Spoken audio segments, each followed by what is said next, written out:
Okay, നമസ്കാരം. സൈക്കോളജിയിലെ കേറ്ററ്റിൻ്റെ psychology category 1, category 2 പ്രധാനമായിട്ട് DL-ED ടെസ്റ്റിൽ ആണ് പ്രധാനമായിട്ട് ഫോക്കസ് ചെയ്യുന്നത്.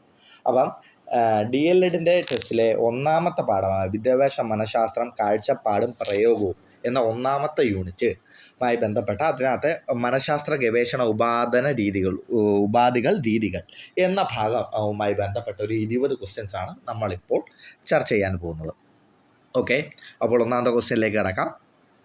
ഓക്കെ, ഒന്നാമത്തെ ക്വസ്റ്റ്യൻ, സ്വഭാവം പഠിക്കുന്നതിനായി അധ്യാപിക ഒരു കുട്ടിയെ തിരഞ്ഞെടുത്ത് അവളെ വിശദമായി പഠിക്കുന്ന രീതി ഉപയോഗിക്കുന്നതിനെ പറയുന്നത്. ഒരു കുട്ടിയെ തിരഞ്ഞെടുക്കുമ്പോൾ അവിടെ വരുന്നത് കേസ് സ്റ്റഡി ആണ്. ഒരു കുട്ടിയെ തിരഞ്ഞെടുക്കുമ്പോൾ അവിടെ വരുന്നത് കേസ് സ്റ്റഡി ആണ്. കേസ് സ്റ്റഡിയാണ് ഇവിടെ ശരിയായിട്ടുള്ള ഉത്തരം. ഓക്കെ, രണ്ടാമത്തെ ചോദ്യം, 5ാം ക്ലാസ്സിൽ പഠിക്കുന്ന ഒരു ഡിവിഷനിലെ 41 കുട്ടികളിൽ 12 പേരും മലയാളത്തിൽ സ്വരചിഹ്നങ്ങൾ തെറ്റിച്ചും പരസ്പരം മാറിയും എഴുതുന്നു. ടീച്ചർ എന്ന നിലയിൽ ഇത് പരിഹരിക്കാൻ നിങ്ങൾ അവലംബിക്കുന്ന ശാസ്ത്രീയ മാർഗം. ഓക്കെ, ഉത്തരം എ സാമൂഹ്യ ലേഖനം, ബി ടീം ടീച്ചിങ്, സി ക്രിയാ ഗവേഷണം, ഡി മൈക്രോ ടീച്ചിങ്.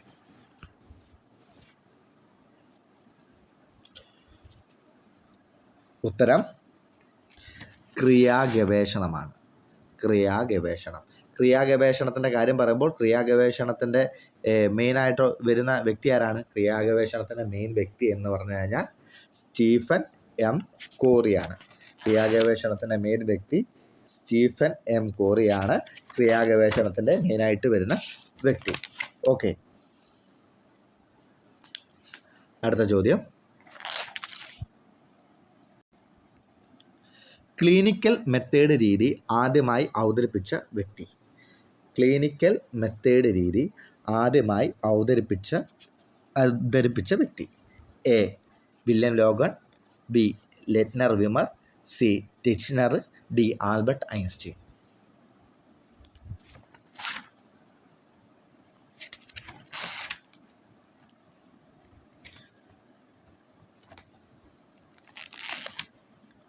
ഏതാണ്? ക്ലിനിക്കൽ മെത്തേഡ് ലെറ്റ്നർ വിമറാണ് ക്ലിനിക്കൽ മെത്തേഡ് ആദ്യമായി ഉപയോഗിച്ച വ്യക്തി. ഓക്കെ, അടുത്തത് ചോദ്യം, എല്ലാ ജീവികളുടെയും വ്യവഹാരങ്ങളെപ്പറ്റി പഠിക്കാൻ സാധിക്കുന്ന മനഃശാസ്ത്ര പഠന രീതി. എല്ലാ ജീവികളുടെയും വ്യവഹാരങ്ങളെപ്പറ്റി പഠിക്കാൻ സാധിക്കുന്ന മനഃശാസ്ത്ര പഠന രീതി. ഇതെല്ലാം പ്രീവിയസ് ഇയർ ക്വസ്റ്റ്യൻസ് ആണ്, അതുകൊണ്ട് ആ രീതിയിൽ തന്നെ കാണുക. എല്ലാ ജീവികളുടെയും വ്യവഹാരങ്ങളെ പറ്റി പഠിക്കാൻ സാധിക്കുന്ന മനഃശാസ്ത്ര പഠന രീതി. നിരീക്ഷണം, അഭിമുഖം, ഉപാഖ്യാന രീതി, സർവേ. നിരീക്ഷണം, അഭിമുഖം, ഉപാഖ്യാന രീതി, സർവേ.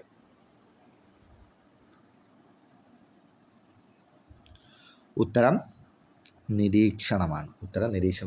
നിരീക്ഷണം 2 തരത്തിലുണ്ട്, നമുക്കറിയാം. ഭാഗഭാഗിത്വ നിരീക്ഷണവും പരോക്ഷ നിരീക്ഷണവും. നിരീക്ഷിക്കുന്ന വ്യക്തി ആ നിരീക്ഷിക്കപ്പെടുന്ന വ്യക്തികളുടെ ഭാഗമായുള്ളത് ഭാഗഭാഗിത്വ നിരീക്ഷണവും, എന്നാൽ മാറി നിന്ന് നിരീക്ഷിക്കുന്നത് പരോക്ഷ നിരീക്ഷണം. ഓക്കെ, അടുത്തത് ചോദ്യം, മനഃശാസ്ത്രത്തിൻ്റെ പിതാവ് എന്നറിയപ്പെടുന്നത്. Sigmund Freud, William Wundt, William James, Ivan Pavlov. ഉത്തരം ഏതാണ്? അധികം ആലോചിക്കേണ്ട, വില്യം വൂണ്ടാണ് ഉത്തരം. എന്നാൽ ഈ സിഗ്മണ്ട് ഫ്രോയിഡ് എന്തിൻ്റെ പിതാവാണ്? മനഃശാസ്ത്രവുമായി ബന്ധപ്പെട്ട് ആധുനിക മനഃശാസ്ത്രത്തിൻ്റെ പിതാവാണ് ആര്? Sigmund Freud. എന്നാൽ മനഃശാസ്ത്രത്തിൻ്റെ പിതാവ് എന്ന് ചോദിച്ചാൽ ആര്? വില്യം വൂണ്ടായിരിക്കും. ഓക്കെ, അത്ര സമയം എടുത്താൽ മതി. ഓക്കെ, അടുത്ത ചോദ്യമാണ്, വിദ്യാലയത്തിനകത്തും പുറത്തുമായുള്ള കുട്ടികളുടെ പെരുമാറ്റ സവിശേഷതകൾ നിരീക്ഷിച്ച് ലഭിക്കുന്ന വസ്തുതകൾ അപ്പോൾ കുറിച്ചിടുന്ന ദത്തശേഖരണം. വിദ്യാലയത്തിന് അകത്തും പുറത്തുമുള്ള കുട്ടികളുടെ പെരുമാറ്റ സവിശേഷതകൾ നിരീക്ഷിച്ച് ലഭിക്കുന്ന വസ്തുക്കൾ അപ്പോൾ കുറിച്ചിടുന്ന ദത്തശേഖരണം. അകത്തും പുറത്തുമാണ്. എ ഉപാഖ്യാന രേഖ, ബി സഞ്ചിത രേഖ, സി ഇൻവെൻ്ററി, ഡി ചോദ്യാവലി. അകത്തും പുറത്തുമുള്ളതാണ് ഏതാണ്? അപ്പോൾ ഉള്ളതാണ്. ഏതാണ് ഉത്തരം? എന്താണ്? സഞ്ചിത രേഖ. ഉത്തരം സഞ്ചിത രേഖയാണ്. അതായത് ഒരു കുട്ടിയുടെ വ്യക്തിമായി അറിയാനും പഠിക്കാനും ആരംഭം മുതൽ തുടർച്ചയായും സൂക്ഷ്മമായും വിവരങ്ങൾ ഗ്രഹിച്ചുകൊണ്ടുള്ളതാണ് ഇത്. ഒരു വ്യക്തിയുടെ സമഗ്രമായ ചിത്രം പ്രദാനം ചെയ്യുന്നതാണ് ഈ സഞ്ചിത രേഖ. എന്താണ് കാര്യശേഷി, ഏതാണ് പഠന നേട്ടം, സാമൂഹിക ബോധം, മൂല്യബോധം, ആരോഗ്യം, അനാരോഗ്യം തുടങ്ങിയ ഒട്ടേറെ വിവരങ്ങൾ എന്തിനകത്ത് വരും, ഈ സഞ്ചിത രേഖയ്ക്കകത്ത് വരും. എന്നാൽ കുട്ടികളിൽ ഉണ്ടാകുന്ന അവിചാരിതമായ പ്രതികരണങ്ങൾ എവിടെയാണ് വരുന്നത്? അത് ഉപാഖ്യാന രേഖയാണ്. സഞ്ചിത രേഖയുടെ ഇംഗ്ലീഷ് ക്യുമുലേറ്റീവും ഉപാഖ്യാന രേഖയുടെ ഇംഗ്ലീഷ് അനക്ഡോട്ടൽ എന്നുമാണ്. ഓക്കെ, അടുത്ത ചോദ്യം. അധ്യാപകന് ഒരു കുട്ടിയെ സമഗ്രമായി പഠിക്കുന്നതിന് ഏറ്റവും വിശ്വാസമായ മൂല്യനിർണ്ണയ ഉപാധി ഏത്? അധ്യാപകന് ഒരു കുട്ടിയെ സമഗ്രമായി പഠിക്കുന്നതിന് വിശ്വാസമായ മൂല്യനിർണ്ണയ ഉപാധി ഏത്? മൂല്യനിർണ്ണയ ഉപാധി എന്നാണ് അത്. ഓക്കെ, നിരീക്ഷണം, മുഖാമുഖം, സാമൂഹ്യമിതി, വ്യക്തിപഠനം. അധ്യാപകന് ഒരു കുട്ടിയെയാണല്ലേ പഠിക്കുന്നത്. ഒരു കുട്ടിയെ പഠിക്കാനായിട്ട് നമ്മൾ പറഞ്ഞു ഏതാണ്? വ്യക്തിപഠനത്തിൻ്റെ മറ്റൊരു പേരെന്താണ്? കേസ് സ്റ്റഡി, അല്ലെങ്കിൽ എന്താണ് കേസ് പഠനം എന്നൊക്കെ പറയുന്നത് ഏതാണ്? വ്യക്തിയുടെ പഠനമാണ്. അപ്പോൾ ഉത്തരം അതാണ്. അടുത്ത ചോദ്യം. ഒരു ക്ലാസ്സിൽ പഠനത്തെ ബാധിക്കുന്ന തരത്തിൽ മാനസിക പ്രശ്നങ്ങൾ ഒരു കുട്ടി നേരിടുന്നതായി കണ്ടാൽ അധ്യാപകൻ ഏറ്റെടുക്കുന്ന ഒരു പരിഹാര മാർഗമാണ് സാമൂഹ്യ ലേഖനം, കേസ് സ്റ്റഡി, സാമൂഹിക മാനകം, സാമൂഹ്യമിതി.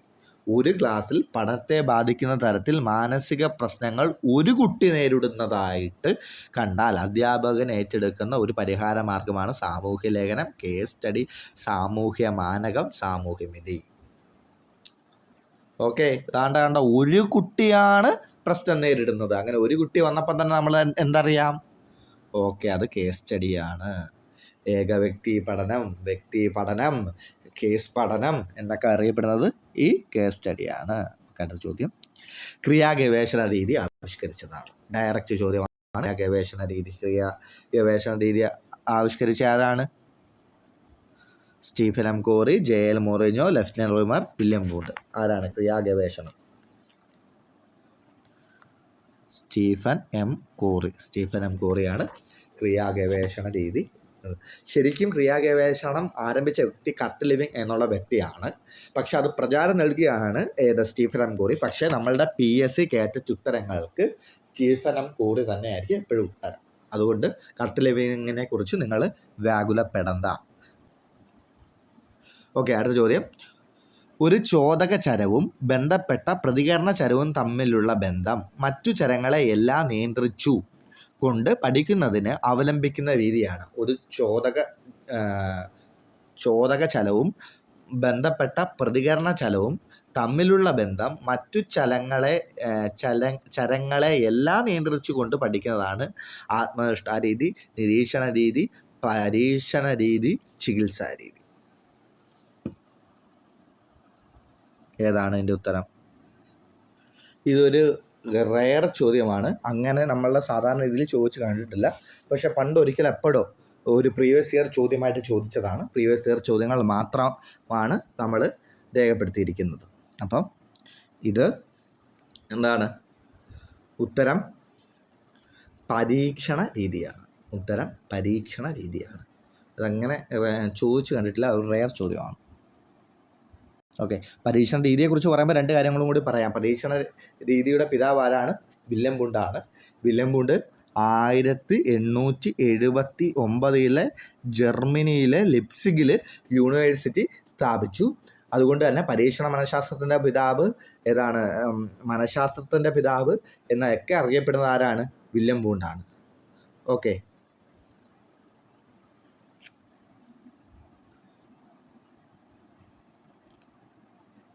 അടുത്ത ചോദ്യം ഇതാണ്. അടുത്ത ചോദ്യം. J.L. മൊറീഞ്ഞോ വികസിപ്പിച്ചെടുത്ത മനഃശാസ്ത്ര ഗവേഷണ ഉപാധി ഏത്? J.L. മൊറീഞ്ഞോ വികസിപ്പിച്ചെടുത്ത മനഃശാസ്ത്ര ഗവേഷണ ഉപാധി. സർവേ രീതി, പരീക്ഷണ രീതി, അഭിമുഖം, സാമൂഹ്യ ബന്ധ പരിശോധന. സർവേ രീതി, പരീക്ഷണ രീതി, അഭിമുഖം, സാമൂഹിക ബന്ധ പരിശോധന. വ്യക്തി ആരാണ്? JL മൊറീനോ ആണ്. JL മൊറീനോ ആണെങ്കിൽ ഏതാണ്?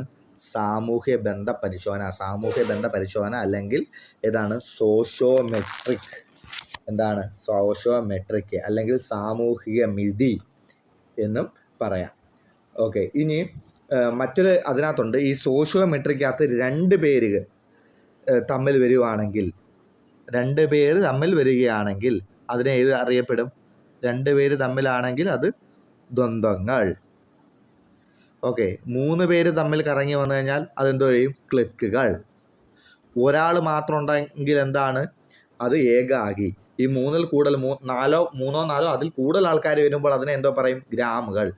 ഈ സോഷ്യോമെട്രിയുടെ ചിത്രീകരണത്തെ പറയുന്നത് സോഷ്യോഗ്രാം. ഓക്കെ, അടുത്ത ചോദ്യം. ക്ലാസ് റൂം പ്രശ്നപരിഹരണത്തിന് ഏറ്റവും അനുയോജ്യമായ രീതി ഏതാണ്? ക്ലാസ് റൂം പ്രശ്നപരിഹരണത്തിന് ഏറ്റവും അനുയോജ്യമായ രീതി ഏതാണ്? സർവേ, കേസ് സ്റ്റഡി, ക്രിയാ ഗവേഷണം, നിരീക്ഷണം. ക്ലാസ് റൂം പ്രശ്നപരിഹരണത്തിന് സർവേ, കേസ് സ്റ്റഡി, ക്രിയാ ഗവേഷണം, നിരീക്ഷണം ഏതാണ്? ഓക്കെ, ഉത്തരം ക്രിയാ ഗവേഷണമാണ്. ക്ലാസ് റൂമിൽ ഉണ്ടാകുന്ന പ്രശ്നം, ഒരു ഗ്രൂപ്പിൽ ഉണ്ടാകുന്ന പ്രശ്നം, ക്ലാസ്സിലെ 41 കുട്ടികളിൽ 12 പേർക്കുണ്ടായ പ്രശ്നം, അല്ലെങ്കിൽ ക്ലാസ് റൂമിൽ ഉണ്ടാകുന്ന ഒരു പ്രശ്നം, അങ്ങനെ വരുമ്പോൾ ഏതാണ്? ക്രിയാ ഗവേഷണമാണ്. എന്നാൽ ഒരു വലിയ ഗ്രൂപ്പിൽ ഉണ്ടാകുന്ന പ്രശ്നം അല്ലെങ്കിൽ ഒരു വലിയ ഗ്രൂപ്പിലെ വിവരശേഖരണം അത് എന്തോ വരും? സർവേ വരും. എന്നാൽ ഒരു കുട്ടിക്ക്, ഒരു വ്യക്തിക്ക് രാമു എന്ന കുട്ടി കരയുന്നു, അപ്പോൾ അത് ഏതാണ്? കേസ് സ്റ്റഡി വരും. എന്നാൽ ഒരു ക്ലാസ്സിലുള്ള കുട്ടികളെ മാറി നിന്ന് എന്തോ ചെയ്യുന്നത്?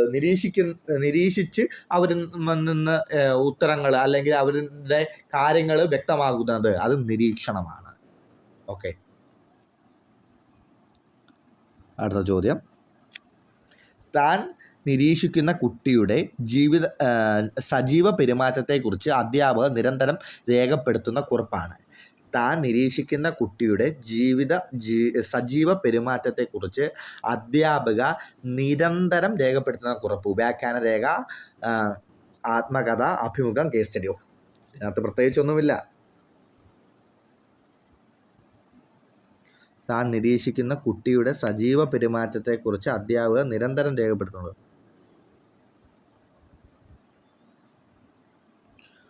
എന്താ? പെട്ടെന്ന് പറഞ്ഞു. ഓപ്ഷനിൽ വെച്ചിട്ട് ഒറ്റ ഉത്തരവേ ഉള്ളൂ ഇതിനകത്ത് എഴുതാൻ. ഏതാണ്? വ്യാഖ്യാന രേഖ മാത്രമേ ഉള്ളൂ. പിന്നെ സഞ്ചിത രേഖ വന്നു കഴിഞ്ഞാൽ നിരന്തരമായിട്ട് വരുന്നതും കൃത്യമായിട്ടുള്ളതും എന്നൊക്കെ പറഞ്ഞ് വേണമെങ്കിൽ ഡൗട്ട് അടിക്കാമായിരുന്നു. പക്ഷേ എന്തായാലും അഭിമുഖവും കേസ് സ്റ്റഡിയും ആത്മകഥയും ഇതിനകത്ത് വരത്തില്ല. അപ്പം പിന്നെ ഉത്തരം എന്താ വരും? ഉപാഖ്യാന രേഖയെ വരും. എനിക്ക് തോന്നുന്നു ഇത് 2019 ചോദ്യമാണ്, 2018 ചോദ്യമാണ്, 2018 ചോദ്യം. ഇത് നേരത്തെ പറഞ്ഞ എല്ലാം പല ഇടങ്ങളിലായിട്ട് പ്രീവിയസ് ഇയർ ക്വസ്റ്റ്യൻസ് അല്ലെങ്കിൽ മോഡൽ ക്വസ്റ്റ്യൻസ് ആയിട്ട് വന്നിട്ടുള്ള സാധനങ്ങൾ മാത്രമേ ഇതിനകത്ത് ഉൾപ്പെടുത്തിയിട്ടുള്ളൂ. ഓക്കെ, അടുത്ത ചോദ്യം. താഴെ പറയുന്നതിൽ ഏറ്റവും വസ്തുനിഷ്ഠമായ മനഃശാസ്ത്ര രീതി. അന്തർനിരീക്ഷണം, നിരീക്ഷണം, അഭിമുഖം, മനഃശാസ്ത്ര ശോധനകൾ. നിരീക്ഷണം, അഭിമുഖം, മനഃശാസ്ത്ര ശോധനകൾ. ഓക്കെ, പറഞ്ഞോളൂ. ഏതാണ് മനഃശാസ്ത്ര ശോധനകൾ? 26ാമത്തെ ചോദ്യമല്ല, അടുത്തൊരു പ്രീവിയസ് ഇയർ ചോദ്യം. ഏതോ കൊല്ലത്തെ 26ാമത്തെ ചോദ്യമായിരുന്നു അത്. ഓക്കെ, ഒരു കുട്ടിയെക്കുറിച്ചുള്ള ആഴത്തിലും പരപ്പിലുമുള്ള പഠനത്തിന് ഉപയോഗിക്കാവുന്ന രീതി. ഒരു കുട്ടിയെക്കുറിച്ചുള്ള ആഴത്തിലും പഠനത്തിലും. ഇത് എന്താണ്? ഇത് ഒരുപാട് റിപ്പീറ്റ് വന്നതാണ്. ഒരു കുട്ടിയാണ്, ആഴത്തിലും പരപ്പിലുമാണ്. ഒരു കുട്ടിയെ ഉള്ളെങ്കിൽ എന്തായിരിക്കും അത്? ചോദ്യാവലി, അഭിമുഖം, കേസ് സ്റ്റഡി, സോഷ്യോമെട്രി. ഏതായിരിക്കും? Case study. ഇത്രയും സമയം എടുത്താൽ മതി. നമ്മൾ ഒരുപാട് തവണ അത്തരത്തിലുള്ള ചോദ്യം വെച്ചാണ്. 4ാം ക്ലാസ്സിൽ പഠിക്കുന്ന സാനിയ ആരുമായും കൂട്ടുകൂടാറില്ല. പൊതുവെ ഒറ്റയ്ക്കിരിക്കാൻ താല്പര്യപ്പെടുന്നു. ചില സന്ദർഭങ്ങളിൽ വിതുമ്പുകയും ആ കുട്ടിയെക്കുറിച്ച് കൂടുതൽ കാര്യങ്ങൾ മനസ്സിലാക്കാൻ ക്ലാസ് ടീച്ചറായ നിങ്ങൾ തീരുമാനിച്ചു. ഏത് മനഃശാസ്ത്ര പഠന രീതിയായിരിക്കും നിങ്ങൾ അവലംബിക്കുന്നത്? എ അഭിമുഖം, ബി നിരീക്ഷണം, ഡി സഞ്ചിത പഠനം, ഡി കേസ് സ്റ്റഡി. ഇത് രീതിയായിരിക്കും. 4ാം ക്ലാസ്സിൽ പഠിക്കുന്ന സാനിയ എത്ര പേരുണ്ട്? ഒരു കുട്ടിയുടെ കാര്യമല്ലേ പറയുന്നത്. സാനിയ എന്ന ഒരു കുട്ടിയുടെ കാര്യം മാത്രമാണ് പറയുന്നത്. അപ്പോൾ ഏതായിരിക്കും അതിനകത്ത് വരുന്നത്? കേസ് സ്റ്റഡി ആയിരിക്കും വരുന്നത്. ഇപ്പോൾ തന്നെ നമ്മൾ പഠിച്ച പ്രീവിയസ് ഇയർ ക്വസ്റ്റ്യൻസ് തന്നെ കേസ് സ്റ്റഡിയെക്കുറിച്ച് എത്ര ചോദ്യങ്ങൾ വന്നൊന്നും ആലോചിച്ച് നോക്കുകയാണ്. ഓക്കെ, അടുത്ത ചോദ്യം. ആത്മനിഷ്ഠ എന്ന വാക്കിൻ്റെ അർത്ഥമായി വരുന്ന വാക്യം ഏത്? ആത്മനിഷ്ഠ എന്ന വാക്കിൻ്റെ അർത്ഥമായി വരുന്ന വാക്യം ഏത്? വാക്യത്തിനകത്ത് അക്ഷരത്തെറ്റുണ്ട്. ഓക്കെ. എ, സ്വന്തം മനസ്സിൻ്റെ ഉള്ളിലേക്ക് നോക്കുക. ബി, സ്വയം മറ്റൊരാളിൽ മനസ്സിൻ്റെ ഉള്ളിലേക്ക് നോക്കുക. സി, മറ്റൊരാൾ സ്വന്തം മനസ്സിൻ്റെ ഉള്ളിലേക്ക് നോക്കുക. ഡി, ബിയും സിയും ശരി. ഏതാണ്? ആത്മനിഷ്ഠ, ഇൻഡോസ്പേഷ്യസ്. ആരാണ് ആത്മനിഷ്ഠയുടെ ആളാരാണ്? ആത്മനിഷ്ഠ വില്യം വൂണ്ടാണ് കൊണ്ടുവന്നത്. ഏറ്റവും പ്രചാരം അർപ്പിച്ചത് ടീച്ചറാണ്.